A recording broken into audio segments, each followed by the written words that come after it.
예, 그동안 평안하셨습니까? 예. 예. 주님의 이름으로 또 환영해 주셔서 또 이렇게 함께 복된 안식일 허락하신 것을 감사드립니다. 예.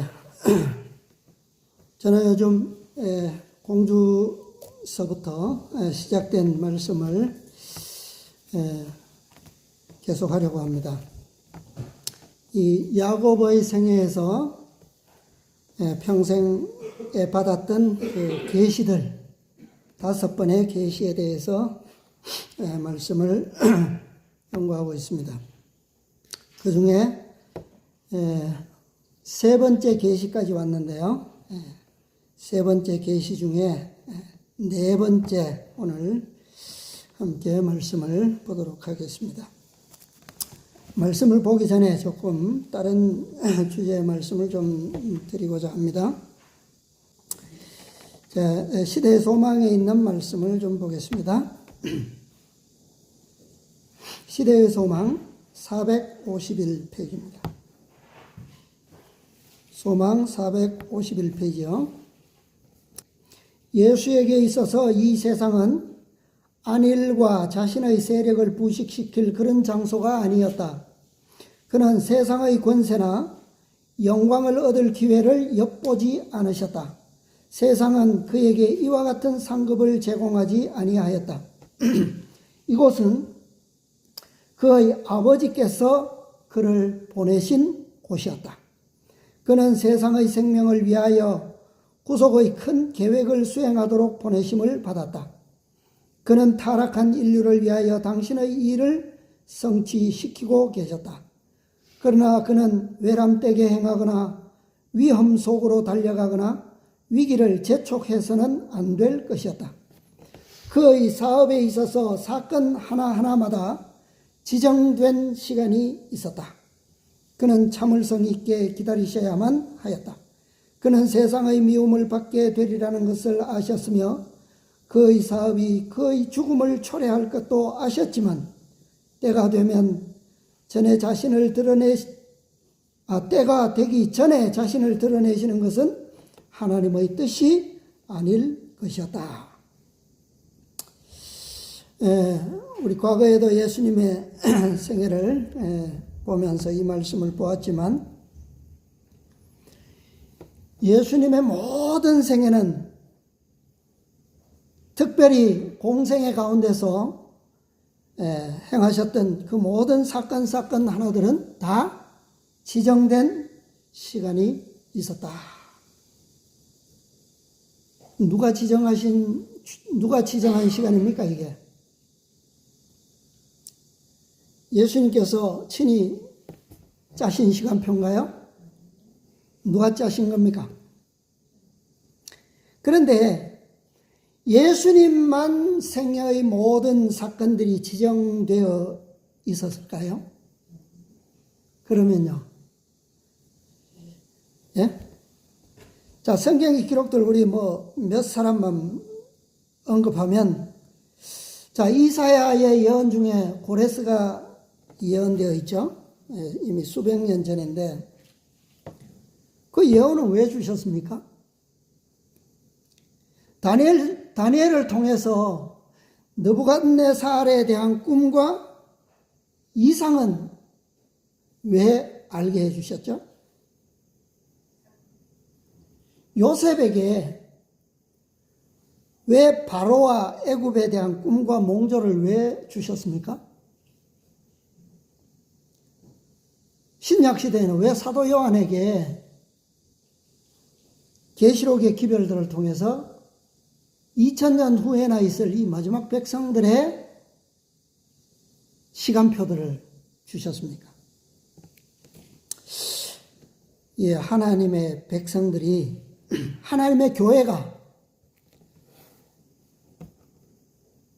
오늘날 마지막 백성들 14만 4천인들은 기별도 없이 예언과 계시와도 상관없이 그냥 따로 아무 때나 아무 장소나 아무 목적도 아무 표도 없이 일하고 그냥 복음을 전하기만 하면 되나요? 14만 4천인들은 그냥 그렇게 하면 마지막 백성들이 만들어집니까? 준비가 되나요? 자, 오늘 우리 교과에서 사도 바울을 통해서 목사의 사업에 대해서 보았죠. 사도 바울의 사역은 아무런 계획 없이 때와 장소와 기별이 하나님의 계획과는 무관하게 그렇게 이루어졌을까요? 어떻게 보입니까? 그냥 사도 바울이 그냥 개심한 이후로 3년 동안 성경 연구하고 또 안디옥 교회에서 안수해서 보내니까 그때로부터 그냥 자기의 계획과 자기의 생각대로 자기의 발걸음이 닿는 대로 1차, 2차, 3차 선교 여행을 했을까요? 이게 다 누구의 시간표 안에 있습니까? 네. 자, 또 다른 한 말씀 보겠습니다. 가래 뽑은 기별 2권 117, 118페이지입니다. 2기별 117, 118. 그대들은 진리의 깃발을 든든히 붙잡고 하나님의 율법을 전하면서 모든 영혼들은 예수님의 믿음이 하나님의 율법과 연결되어 있음을 기억해야 한다.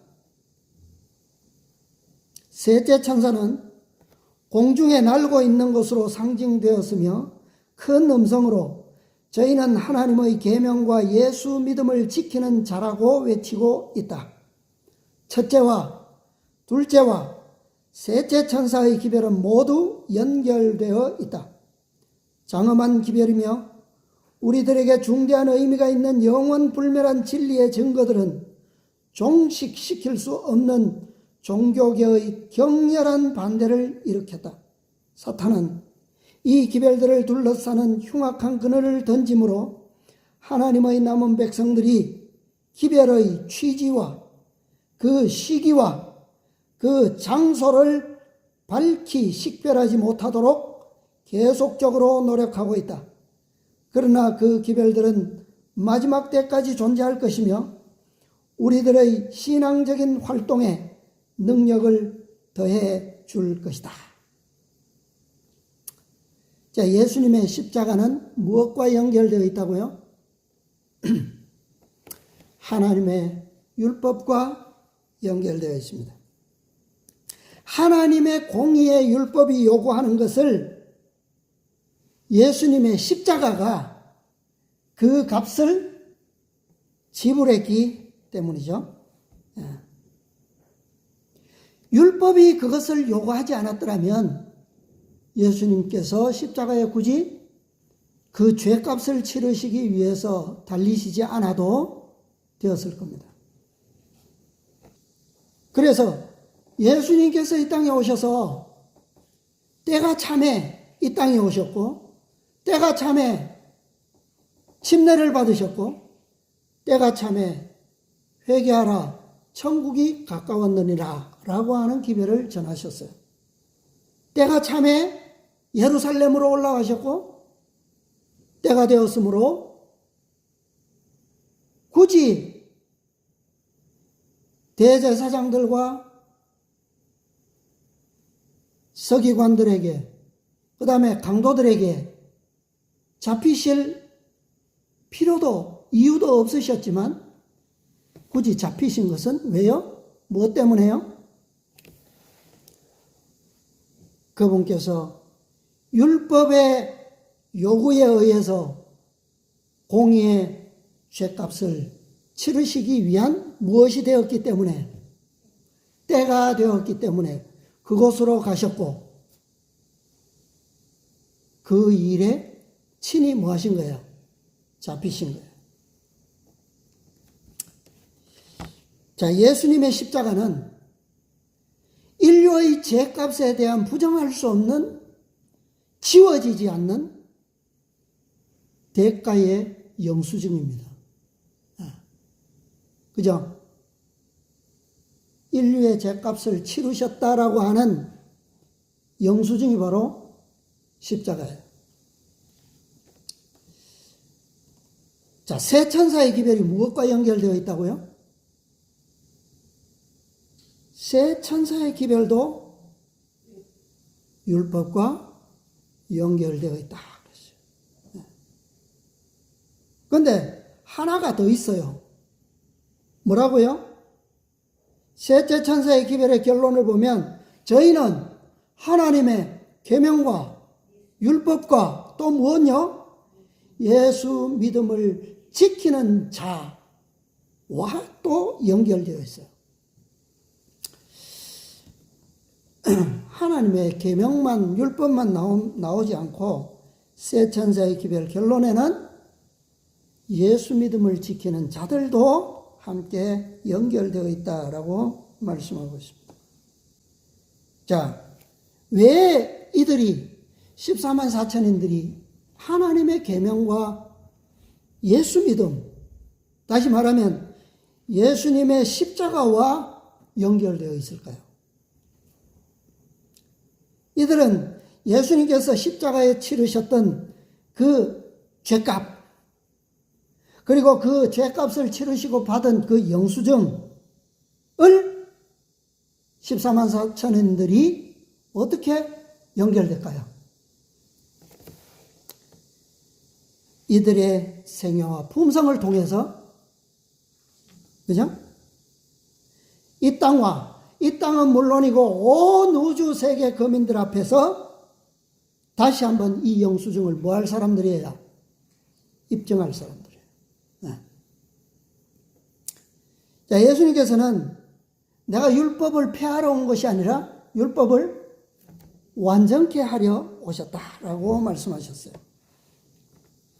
그리고 그 완전케 하신 율법의 영수증에다가 그분의 피로서 친히 인치셨어요. 네. 그런데 이 영수증에는 도장이 하나가 빠져 있습니다. 어떤 도장이 빠져 있을까요? 아버지의 직인이 빠져 있어요. 네. 죄값을 치르셨다라고 하는 친히 당신의 인은 피로서 쳐져 있는데 아버지의 인이 아직 마감되지 않았어요.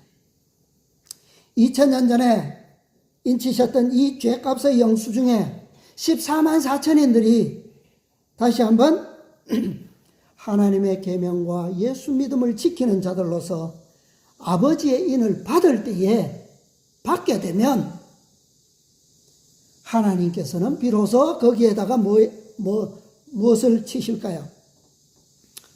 당신의 인을 치실 겁니다. 그리고 6,000년 동안의 사단의 통치권을 회수하시고 끝내실 거예요. 그렇게 되면 이 지구의 통치권은 이 영수증을 받아내신 둘째 아담이신 그리스도와 또 이것을 마지막으로 입증한 14만 4천인들을 통해서 사람에게 완전하게 회복되어지는 것입니다. 자, 또 한 말씀 읽겠습니다. 교회증언 3권 3정은 279페이지입니다. 하나님께서는 시대와 기회에 맞도록 기별을 준비하신다. 때때로 그분께서는 당신의 성령을 그분의 기별자들에게 주심으로 마치 그분의 기별자 요한이 너희는 주의 길을 준비하라고 그랬던 것처럼 주야로 경고를 바라게 하신다. 그리고 또다시 의무에 있어서 흔들리지 않고 주님의 편에 선 자는 누구인가? 그는 우리 편에 설지어다 라고 외칠 행동의 사람이 필요하다. 하나님께서는 당신의 백성들이 처한 다양한 형편에 따라서 그에 맞는 기별을 가지고 계실 것이다. 자, 하나님께서는 언제나 어느 시대에든지 그 시대의 기회에 맞는 기별을 준비하고 계신다고 말씀하고 있습니다. 하나님의 백성들이 처한 다양한 형편, 다양한 시대의 시대만큼 또 장소도 또한 다양하고 그 기별을 필요로 하는 백성들 또한 다 다양하게 다르죠. 자, 이제 야곱이 고향으로 돌아오고 있습니다.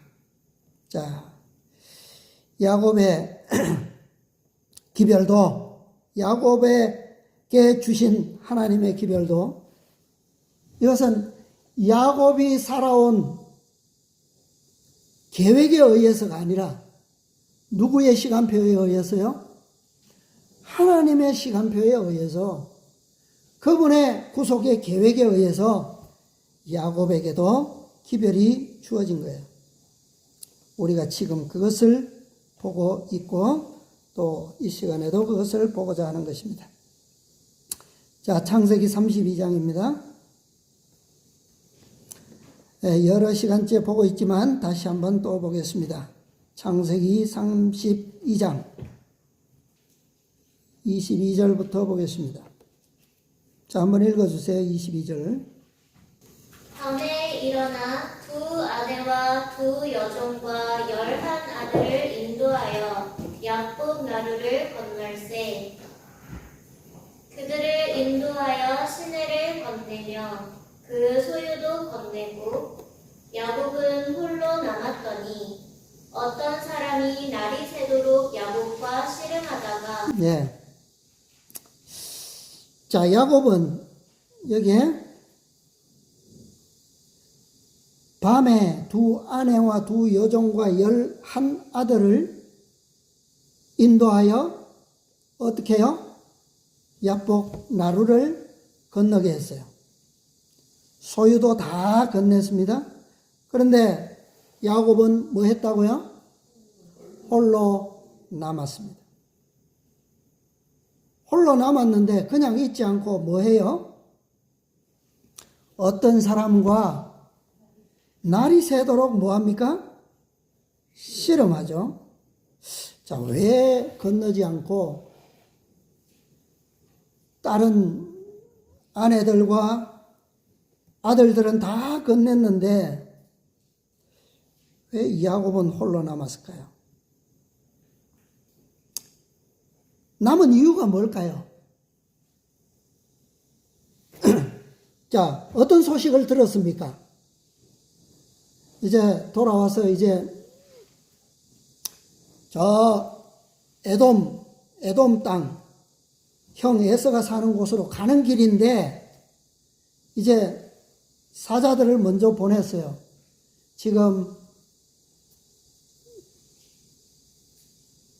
그 당신의 종 야곱이 어디에서 살다가 지금 어떻게 지금 오고 있다는 것을 소식을 전하기 위해서 사자를 보냈어요. 그런데 그 사자들이 돌아와서 하는 말이 뭐라고 합니까? 군사를 몇 명이나 데리고 온다고요? 400이나 데리고 오고 있다는 소식을 전해왔어요. 자, 왜 야곱은 이런 것을 기대한 게 아니죠? 사절단을 보낼 때는 좀 형에게로부터 무엇을 얻고자 함입니까? 좀 그 평화의 소식을 접하기 위했죠, 그죠? 바랬어요. 그리고 에서를 그냥 형이라고 하지 않고 뭐라고 부릅니까? 주라고 부르죠, 그죠? 그렇게 불러서 좀 형이 좀 평화로운 그런 형과의 만남을 기대하는 그런 계획이었는데 생각지도 않게 군사 400인을 거느리고 지금 마주오고 있다고 하는 소식을 전해왔어요. 자, 이게 누구의 계획일까요? 이게 누구의 계획입니까? 이것이 하나님의 계획이에요. 하나님의 계획.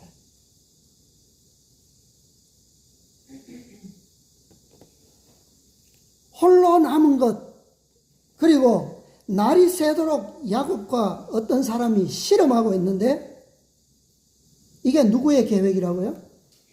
이게 하나님의 계획이에요. 왜냐하면 군사가 지금 수백 명이 오고 있는데, 야곱은 어때요? 야곱은 나이가 들었고,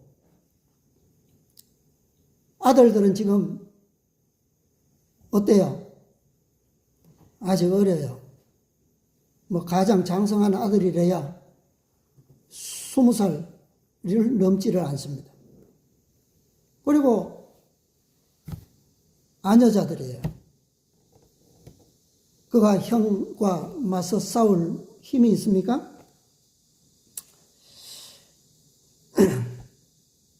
그래서 이 하나님의 때, 하나님의 장소, 이 지금 상황에 맞는 이 하나님의 도우심이 없이는 야곱은 한순간도 뭐 할 수가 없습니까? 안전은 있을 수가 없어요. 야곱에게는 지금 홀로 남은 이 장소와 이 때가 하나님의 축복이 주어질 수 있는, 하나님의 축복을 통해서 안전의 보장을 얻을 수 있는 유일한 때요, 유일한 장소라고 하는 겁니다. 야곱은 그 사실을 아직 모릅니다. 그죠? 그러나 하나님께서는 이곳을 바로 야곱에게 축복하실 수 있는, 그에게 도우심을 주실 수 있는 그런 때와 장소로 택하신 거예요. 그래서 야곱과 씨름하던 그 어떤 사람, 그는 바로 이 축복을 주기 위해서 이곳에 나타난 것입니다. 자, 왜 이 어떤 사람이 갑자기 나타나서 야곱을 죽일 듯이 붙잡고 그렇게, 야곱은 이 사람과 씨름할 때 당신이 누군지 뭐 얼굴을 보고 뭐 확인하고 할 겨를도 없어요. 밤이었어요. 그냥 자신을 뭐 할 듯이, 죽일 듯이 덤비니까 그냥 뭐 할 수밖에 없습니까? 살기 위해서 싸우는 것 말고는 할 수 있는 게 아무것도 없었어요. 창세기 32장 그 앞에 좀 보죠. 6절부터. 자, 6절부터. 왜 이 사람이, 어떤 사람이 왜 야곱에게 밤중에 갑자기 나타나서 다짜고짜 어떤 말도 없이 씨름하게 됐는지, 싸우게 됐는지 32장 6절부터 12절까지 좀 읽어주세요. 사자들이 야곱에게 돌아와 가로되 우리가 주인의 형 에서에게 이른즉 그가 400인을 거느리고 주인을 만나려고 오더이다. 야곱이 심히 두렵고 답답하여 자기와 함께한 종자와 양과 소와 약대를 두 떼로 나누고 가로되 에서가 와서 한 떼를 치면 남은 한 떼는 피하리라 하고. 이게 지금 야곱이 에서가 400인을 거느리고 오고 있다는 소식을 들었을 때 그의 판단이었어요. 그죠? 또 읽어주세요.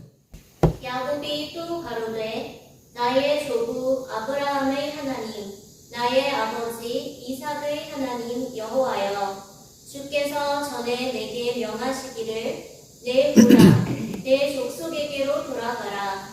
내가 내게 은혜를 베풀리라 하셨나이다.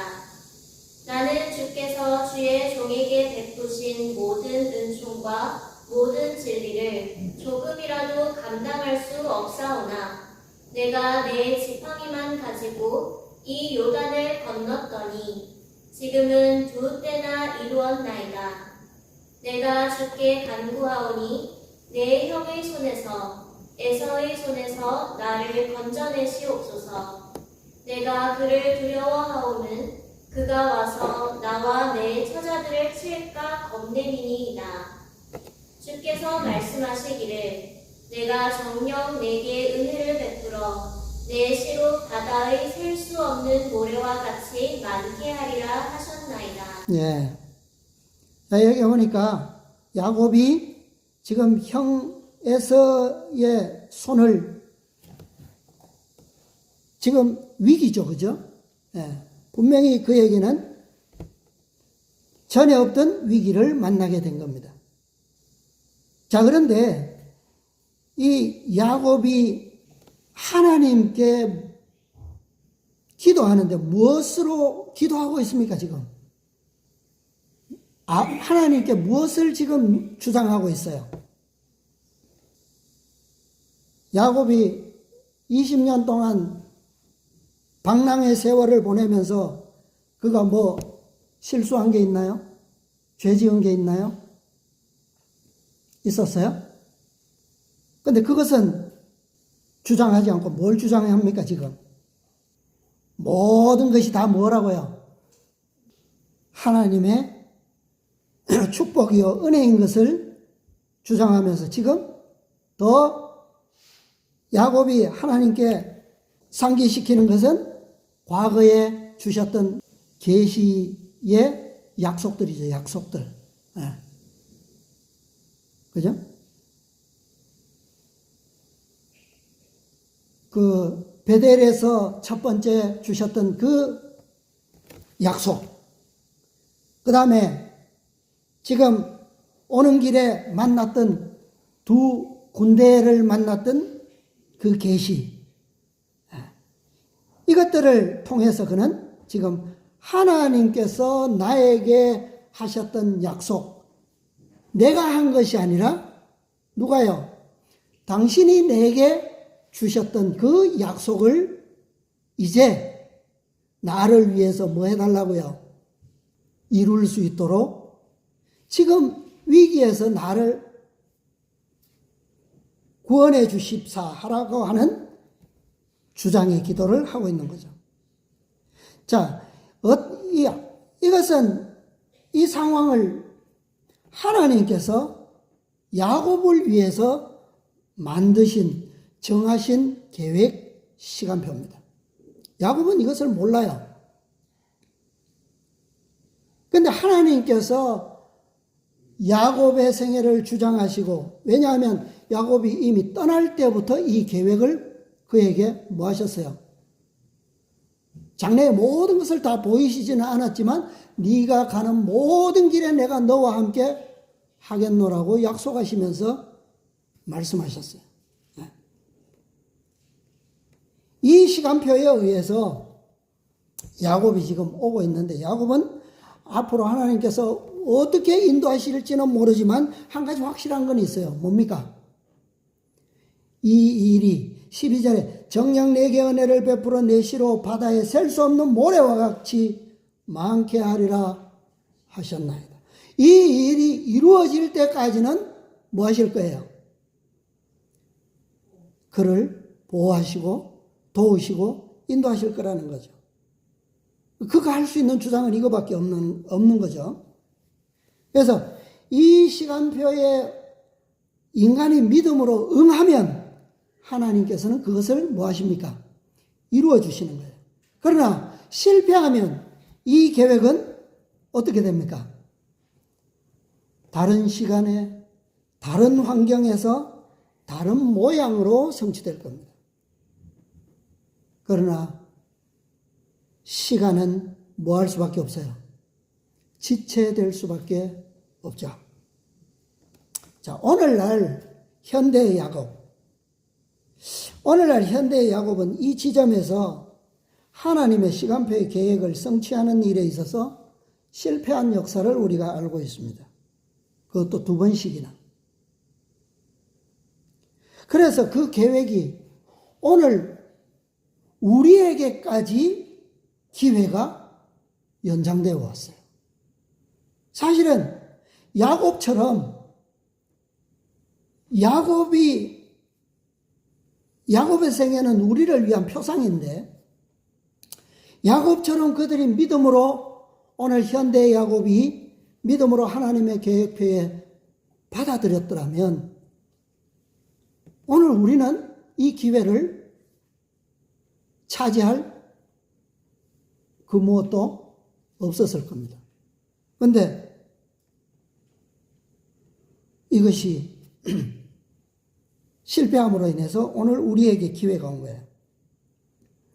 그래서 우리에게 이 기회가 왔다라고 하는 것은 야곱이 위기를 깨닫고 하나님께 부르짖었던 그 동일한 간구를 오늘 누가요?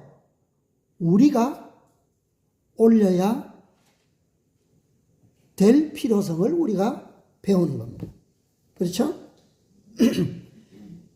이 상황이 우리에게 오지 않았더라면 우리는 야곱의 이야기는 그냥 이야기로 넘어갈 수밖에 없어요.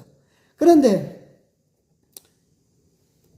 우리에게 이 기회가 왔다라고 하는 것은 야곱이 드렸던 그 기도를 오늘 우리가 해야 될 필요가 있다는 거예요. 야곱이 하나님께 절실한 도움을 구할 수 있는 유일한 단서는 이것밖에 없어요. 과거에 하나님께서 주셨던 약속. 그것을 믿음으로 붙잡는 것 말고는 그가 할 수 있는 것이 아무것도 없다. 지금 야곱이 당한 이 위기상에서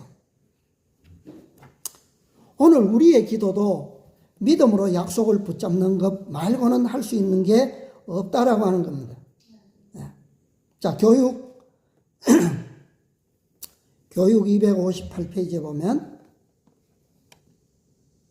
우리는 죄사함을 위하여 성령을 받고자 그리스도와 같은 성품을 갖고자 하나님의 일을 위한 지혜와 힘을 얻고자 그 밖에 하나님께서 허락하신 모든 선물을 얻고자 기도할 수 있다. 동시에 우리는 받은 줄로 믿어야 하며 또한 그것을 인하여 감사해야 한다. 축복의 외면적 증거만을 구할 것이 아니다. 선물은 허락 가운데 있는 것이니 하나님께서 허락하신 것은 그분이 수행하실 것과 이미 받은 선물은 그것이 가장 필요할 때에 활용될 것이라는 확신을 가지고 우리의 일에 임해야 한다. 자, 우리가 기도하는 것은 선물을 얻고자 기도하는 것은 무엇을 얻고자 합니다고요? 죄사함을 위해서, 죄사함을 얻고자, 성령을 받고자. 우리가 이거 뭐 과거에 얻지 못한 겁니까, 이것을? 금시초문인 걸 우리가 구하는 겁니까? 아니죠. 그리스도와 같은 성품을 갖고자. 야곱이 20년 동안 똑같은 죄 범했어요? 아니면 새로운 무슨 죄라도 저질렀습니까? 그런데 왜 지금 야곱이 이 선물이 필요한 거죠? 그런 것도 아닌데 과거에 이미 얻은 바 되었지만 우리가 이미 그 안에서 살고 있지만 그럼에도 불구하고 야곱은 이것을 다시 필요로 했어요. 왜요? 과거의 평안한 세월과는 달리 지금은 어떤 때입니까? 위기예요. 위기의 때에는 하나님께서 보증하시는 그 확증만큼 그에게 안전을 위한 든든한 확신은 없을 겁니다. 보증은 없을 거예요. 그죠? 네. 모든 참 그리스도인들은 다 그리스도를 배우고 또 믿고 깨달을 때에 다 이 믿음 속에서 살아왔습니다. 또 그런 믿음 가운데서 지금도 그렇게 살아가고 있어요. 그런데 야곱처럼 위기의 때가 오면 이 보증은 그냥 우리가 믿음으로 평안한 보증의 말씀을 봄으로 우리가 믿고 주장할 수 있는 그것보다 더 확실한 보증이 필요하다는 거예요. 그죠? 우리는 아직 그런 위기가 어떻습니까? 위기가 왔어요? 오지 않았죠. 그죠? 여기 보니까 그랬어요. 축복의 외적 증거만을 구할 것이 아니다. 선물은 어디에 있다고요?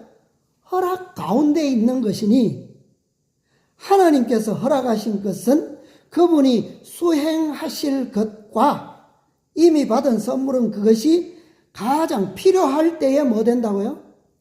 활용될 것이라는 확신을 가지고 우리는 일에 임해야 한다.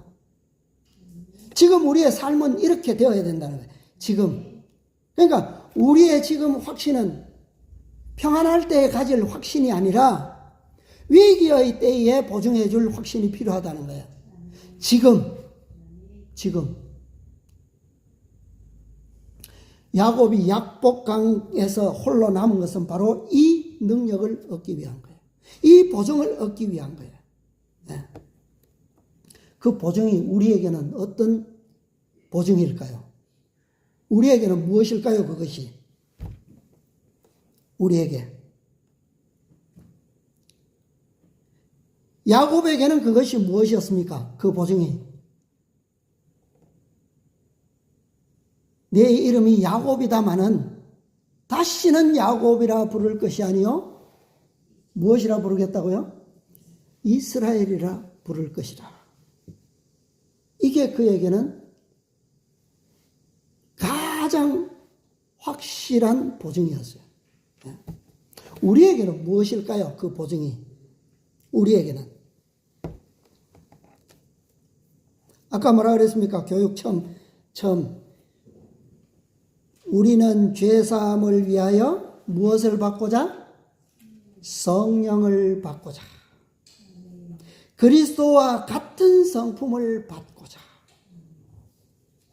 우리 이렇게 이것을 원하기 때문에 이것을 믿기 때문에 지금까지 이렇게 살아왔고 살아가고 있어요. 그럼에도 불구하고 우리는 더 확실한 보증이 필요하다는 거예요. 언제를 위해서? 위기의 때를 위해서.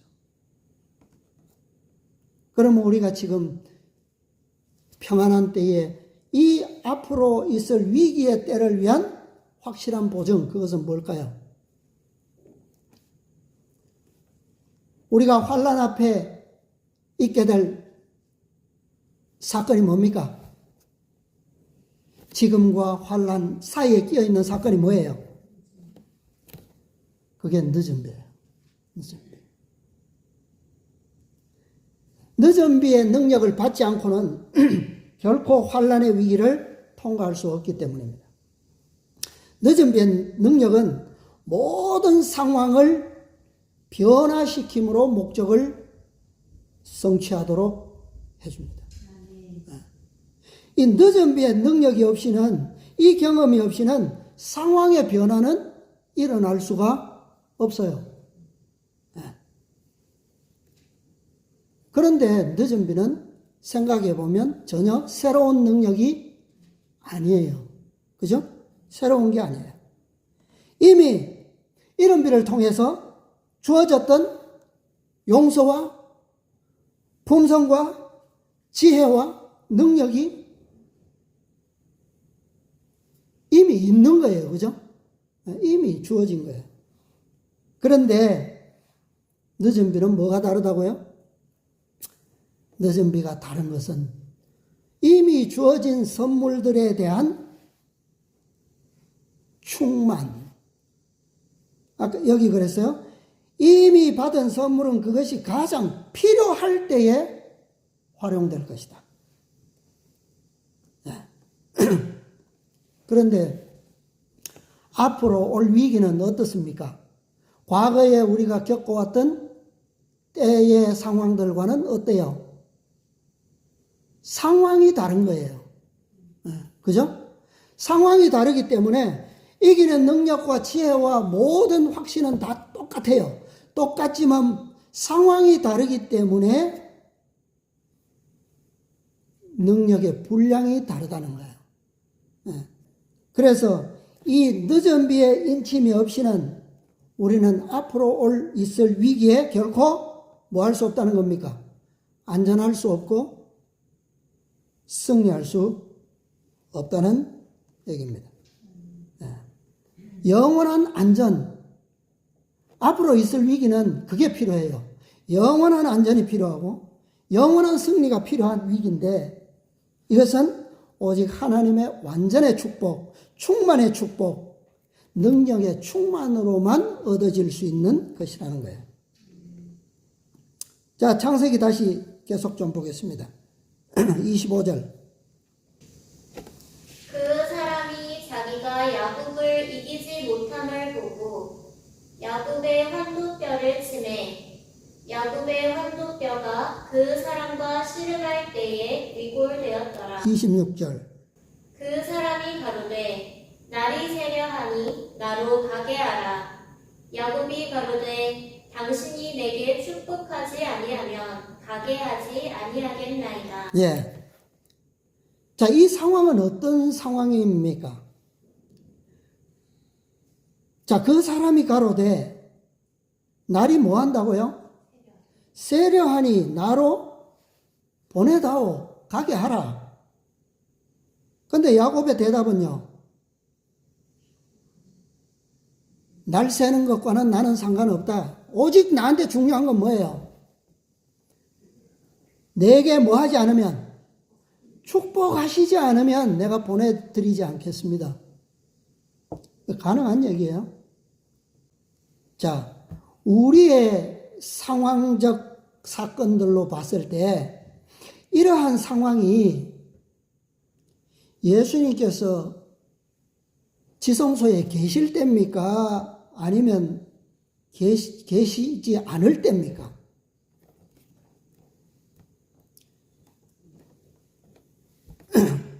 어떤 때인 것 같아요?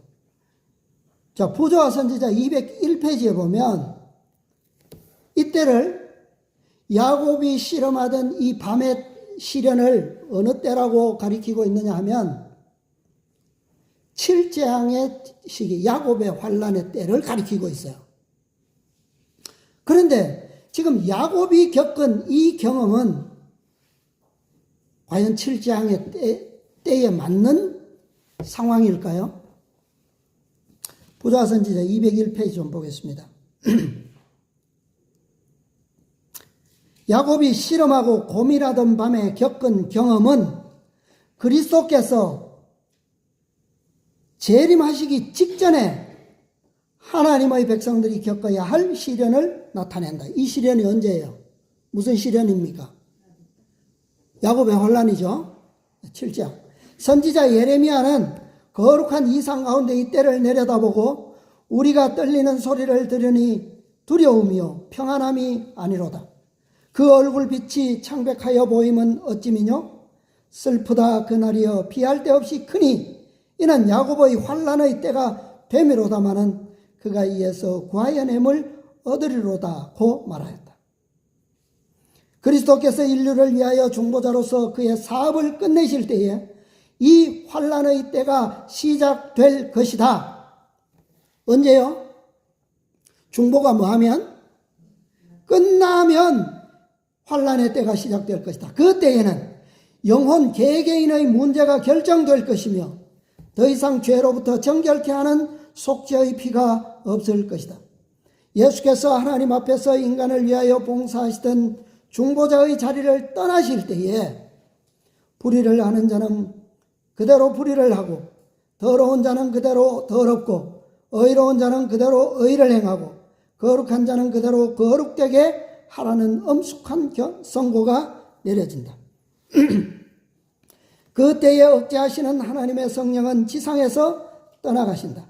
마치 야곱이 성난 형에 의하여 죽음의 위협을 당한 것처럼 하나님의 백성들도 그들을 멸하려는 악인들로부터 위협을 당하게 될 것이다.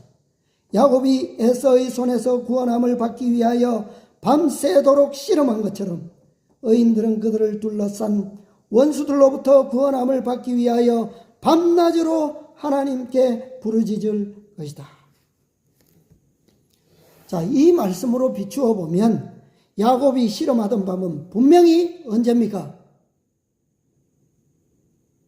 7장의 기간이에요. 그죠? 야곱의 환란이라고 하는 그 시기에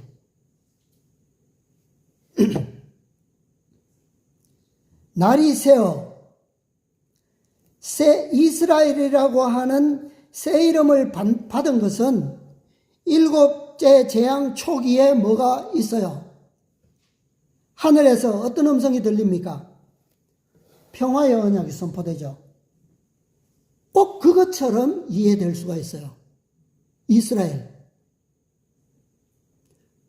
승리했다는 보증이잖아요. 그런데 그 앞에 말씀을 보면, 자, 아까 32장 26절에 보면 날이 세려하니 나로 가게 하라. 이 천사가 누굽니까? 이 천사가 누구예요? 자, 196페이지 부조화 선지자 196, 197 그들은 이제 야복강에 이르렀다. 밤이 되어 야곱은 가족들을 보내어 강의 얕은 여울을 건너게 하고 그는 홀로 뒤에 남았다. 야곱은 그 밤을 기도하며 보내기로 결심하고 홀로 하나님과 같이 있기를 바랐다. 하나님께서는 에서의 마음을 부드럽게 하실 수 있으셨다. 그의 유일한 희망은 하나님께 있었다. 자, 이것은 비록 야곱의 바람이에요. 그죠? 그 밤을 어떻게 해요? 기도하는데 누구와 함께 있기로? 하나님과 같이 있기를 바라는 마음으로 기도하는 겁니다. 그 결심으로 지금 홀로 남은 거예요.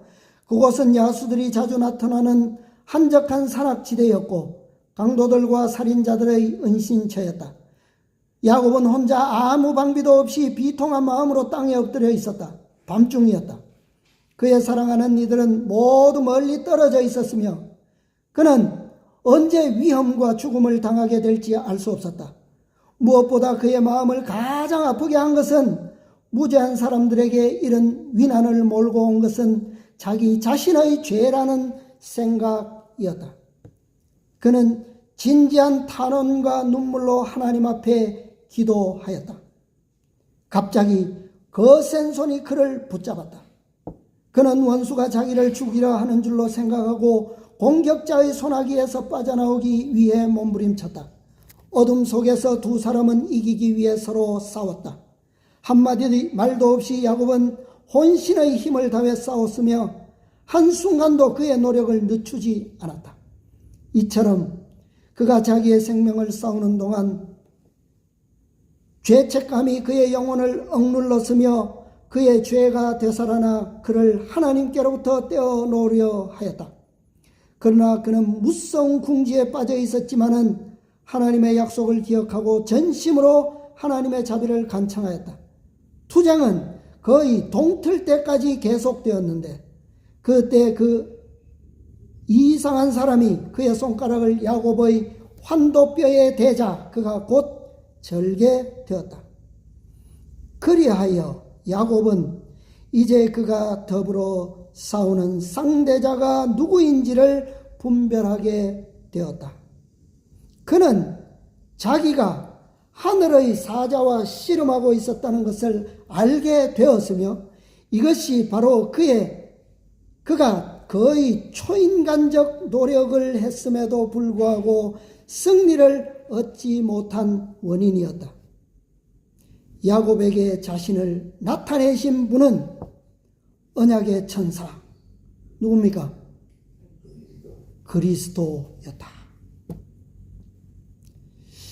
자, 여러분 이해가 되세요, 이게? 아니, 여기서 그리스도가 나오실 수가 있습니까, 없습니까? 이 상황에. 지성소의 중보가 끝나면 예수님은 재림의 영광으로 오시기 이전에는 지상 사건에는 등장하실 수가 없어요. 마지막 사건이 그래요. 그죠? 누구에게도 단 한 번도 등장하시는 순간이 없습니다. 지성소의 중보가 끝나면, 계시록 22장 11절의 선언이 끝나면 재림의 광경 이전에는 그분께서 안 나오신다고요. 그런데 여기서 그리스도께서 나타나셨어요. 이거 뭡니까? 뭐죠? 이곳이 아직은 어디라는 거예요, 이게? 지성소 안이라는 거예요. 지성소 안에서 이 사건이 일어나고 있다는 거예요. 더 보자. 더 봅시다. 야곱은 이제 불구가 되어 격심한 고통을 느꼈으나 그가 잡고 있는 것을 놓으려 하지 않았다. 온전히 통회하고 상한 심령으로 그는 천사에게 매달렸다. 그는 축복을 탄원하면서 울며 그에게 간구하였다. 그는 자기의 죄가 용서받았다는 보증을 받아야 하였다. 육체적 고통도 이러한 그의 목적을 단념시킬 수 없었다. 그의 결심은 점점 강하여지고 그의 신앙은 더욱더 격렬해져서 열렬해져서 마지막 순간까지 참고 견뎠다. 천사는 그에게서 빠져나가려고 애를 쓰며 말하기를 날이 세려하니 나로 가게 하라고 재촉하였다. 그러나 야곱은 당신이 내게 축복하지 아니하면 가게 하지 아니하겠나이다 라고 대답했다. 자, 지금 이 순간이 만약 7재앙 기간이라면 이런 대화가, 이런 교통이 가능합니까? 날이 세려하는데 나로 보내다고 이런 대화가 있을 수 있느냐고요. 그죠? 이 대화가 실제가 아니라 야곱의 믿음의 의지를 표현한 것일 수도 있어요. 그러니까 영적으로 마음에서 일어나고 있는 대화일 수도 있다고요.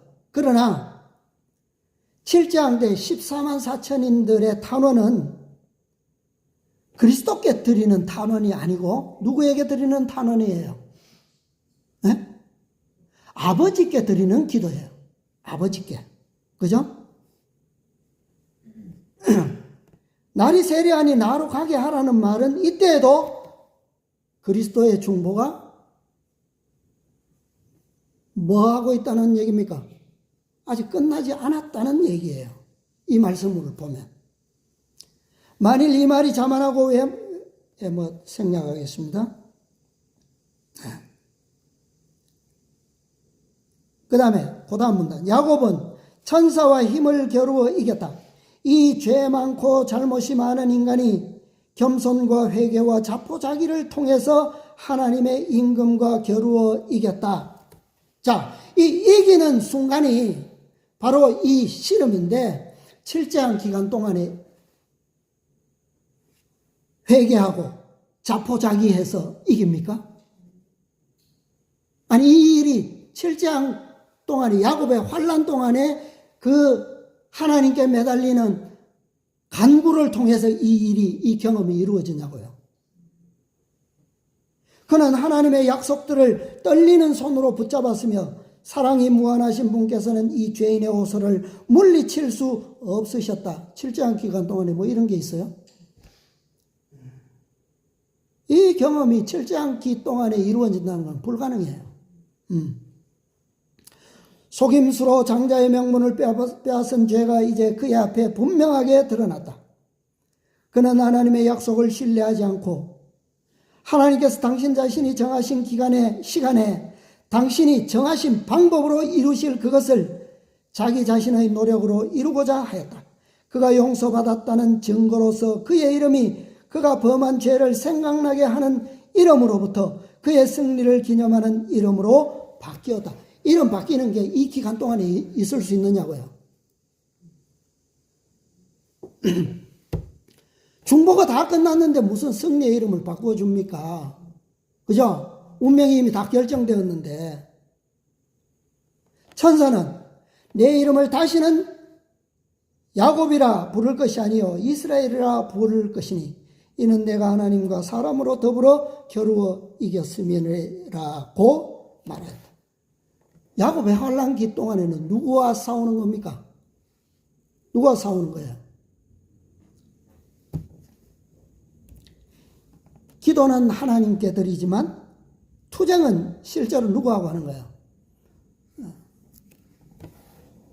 악한 천사들과 하는 거죠. 그죠? 사단과 싸우는 거예요. 야곱은 그의 영혼이 오랫동안 갈망하던 축복을 받았다. 대신 들어앉는 자요 속이는 자로서의 그의 죄는 사유하심을 받았다. 그의 생애의 위기는 지나갔다. 의심과 고통과 후회가 그의 생애를 쓰디쓰게 만들었었지만 이제 모든 것이 변했다. 하나님과 화목함으로 이르러 오는 평안은 몹시 달콤했다. 야곱은 이제 형 만나기가 두렵지 않았다. 자, 이 경험은 다 지성소 안에서 이루어지는 거예요. 그리스도의 얼굴과 마주하고 이루어지는 경험들입니다. 자, 야곱이 이 경험 이후에 100년을 거의 더 살아요. 그런데 시련이 없습니까? 위기가 없었어요? 없었습니까? 그런데 여기는 그랬잖아요. 위기는 지나갔다고. 그러니까 우리가 이 야곱의 환란은 실제로 어디서부터 시작되는 거다? 지성소 안에서부터 시작되는 거다. 그리스도와 씨름할 때가 있고 그 다음에 거기서 승리한 자들이 누구와 씨름하는 거예요? 또 다른 위기, 7장 환란기에 악한 무리들과 싸우는 거예요. 그러니까 셋째 천사의 기별의 목적은 이 전체적인 부분에서의 시련을 지금 이 표상적으로 한꺼번에 이렇게 보여주고 있기 때문에 우리가 나중에 가서 이 시련을 겪는 줄로 생각합니다. 그런데 실제로 우리가 야곱의 경험을 통해서 보니까 그때 가서 이것을 대비하면 돼요, 안 돼요? 안 돼요. 이미 그때는 늦은 거예요. 지금 우리가 뭘 받아야 됩니까? 승리자의 이름을 받아야 돼요. 보증을. 그것에 인치는 게 뭐라고요? 늦습니다. 그의 죄를 용서해 주신 하나님께서는 에서의 마음도 감동시켜 그의 겸손과 회개를 받아들일 수 있게 하실 수 있으셨다. 그래서 7장기 동안에는 우리가 어떤 시련과 어려움을 당해도 상함이나 실패나 그 어떤 것에도 유혹에도 넘어가지 않는 거예요. 예. 하나님의 일이시기 때문에. 예. 그러나 하나님께서 그렇게 하신다고 하셔서 우리를 중보하시고 계시는 겁니까? 그건 중보가 아니에요, 이것은. 그죠? 중보와는 다른 내용입니다. 자, 한 말씀만 더 보겠습니다. 창세기 32장 26절의 주석. 32장 26절의 주석입니다. 여기 보면 결정적인 노력과 믿음이 그 핵심임. 자, 그 문단 좀 읽어주세요. 야곱이 자신의 힘으로 승리를 얻으려고 애쓸 때에는 두렵고 고통스러웠다. 그는 그 거룩하신 손님을 적으로 잘못 생각하고 그의 힘이 다 없어질 때까지 싸웠다.